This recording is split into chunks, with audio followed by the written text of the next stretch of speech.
Welcome to Mega 9. This is Tejaswi. ముందుగా headlines.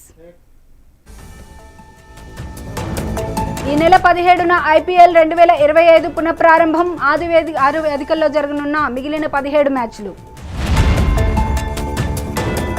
Suryapet జిల్లాలో అవినీతి అధికారుల బాగోతం. ఫిర్యాదు దాడి నుండి లంచం డిమాండ్ చేసిన పోలీసులు.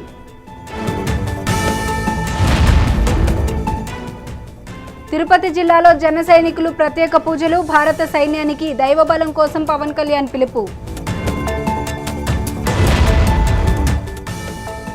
పల్నాడు జిల్లా శివాపురం వద్ద ఘోర రోడ్డు ప్రమాదం. 5 కూలీలు మృతి.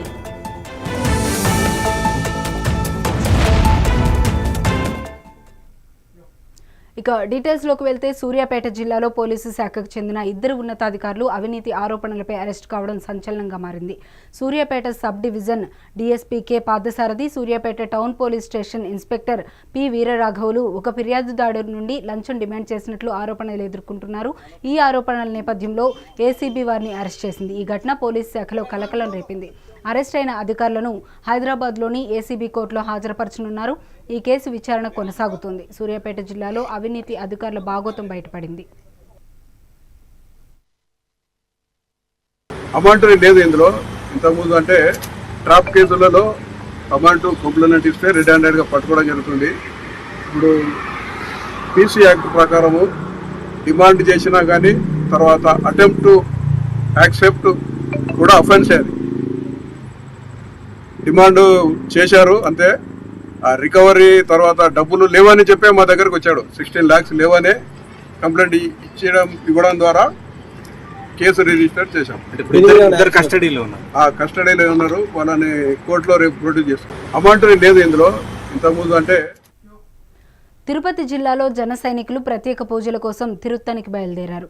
భారత సైన్యానికి దైవబలం కోసం జనసేన ఆధ్వర్యంలో షష్ఠ షణ్ముఖ క్షేత్రాలలో ఎమ్మెల్యేలు ప్రత్యేక పూజలు నిర్వహించాలని డిప్యూటీ సీఎం పవన్ కళ్యాణ్ పిలుపునిచ్చారు. ఇందులో భాగంగా రాష్ట్రంలో 21 మంది జనసేన ఎమ్మెల్యేలు దేశంలోని ప్రముఖ దేవాలయాల్లో ప్రత్యేక పూజలు చేయాలని పిలుపునివ్వడంతో సుమారు 150 మంది జనసేన నాయకులు కార్యకర్తలు తిరుత్తనికి బయలుదేరారు. జనసేన పార్టీ అధ్యక్షులు ఆంధ్రప్రదేశ్ ఉప ముఖ్యమంత్రి వర్యులు గౌరవనీయులు శ్రీ కొణిదెల పవన్ కళ్యాణ్ గారు ఆపరేషన్ సింధూర్ కార్యక్రమం సక్సెస్ అయిందని కారణంగా మోదీకి భగవంతుడి ఆశీస్సులు కలగాలని షష్ఠ షణ్ముఖ సుబ్రహ్మణ్యేశ్వర స్వామి ఆశీస్సులు మెండుగా ఉండాలని ఇటు ఆంధ్రాలోను, అటు తమిళనాడులోను, అటు కర్ణాటకలోను, అటు తెలంగాణలోను 4 రాష్ట్రాలలో కూడా ముఖ్యమైన పుణ్యక్షేత్రాలలో ఈరోజు జనసేన పార్టీ నాయకులు, ఎమ్మెల్యేలు, ఎంపీలు అందరూ కూడా ప్రతి ఒక్కరూ ఆలయాలకు వెళ్ళి పూజలు చేసి మోదీజీ గారు తలపెట్టిన ఈ ఆపరేషన్ సింధూర్ సక్సెస్ కావాలని, ఆయన సంకల్పము నెరవేరాలని మన ముఖ్యమంత్రి అదేవిధంగా ఉప ముఖ్యమంత్రి ఇద్దరు కూడా తలపెట్టారు. మన రాష్ట్రంలో కూడా ఖచ్చితంగా కూడా ఈరోజు 21 మంది ఎమ్మెల్యేలు కూడా 21 ఏపీ మంత్రి అచ్చెన్నాయుడు మాట్లాడుతున్నారు. ఇప్పుడు ఆ లైవ్ చూద్దాం. రంగంలో ఉత్పత్తులు పెంచడంతో పాటుగా మనం వాల్యూ ఎడిషన్ కూడా వెళ్ళాలి. ఇది చాలా చాలా ముఖ్యమైనది. అవసరమైతే ఎంఎస్ఎంఈ మినిస్టర్ మన మినిస్టర్ కలిసి ఒకసారి కూర్చొని ఇందులో వాల్యూ ఎడిషన్ ఏవే తీసుకురాగలం. ఈరోజు మీరు మిల్క్ ఉంది, ఒక్క మిల్క్నే మనం సేల్ చేస్తే లాస్ వస్తుంది తప్ప లాభం రావటం లేదు. చాలామంది రైతులు వస్తున్నారు, సార్ మిల్క్ రేట్లన్నీ బాగా పడిపోయాయి, చాలా ఇబ్బంది కలుగుతుందని. అదే మిల్క్ని వాల్యూ ఎడిషన్ ఇచ్చి ఈరోజు అన్నీ తయారవుతున్నాయి.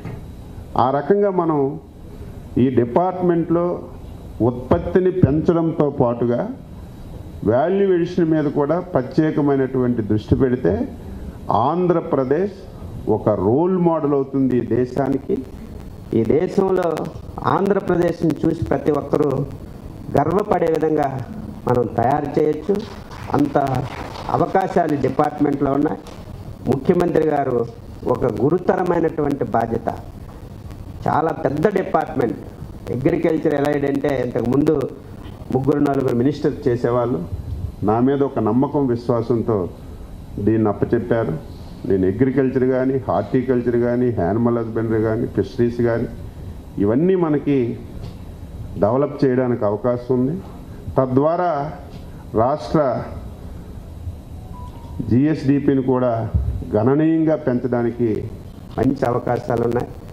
తప్పనిసరిగా నేను అన్ని రకాలుగా సహాయ సహకారాలు డిపార్ట్మెంట్లో డాక్టర్లకు కానీ, ఎంప్లాయీస్కి కానీ, ఈ రంగంలో ఉన్నటువంటి వాళ్ళకి పూర్తిగా సహకారాలు అందిస్తామని సందర్భంగా తెలియజేస్తూ టక్కర్ గారికి, వారి టీంకి ప్రత్యేకమైనటువంటి అభినందనలు.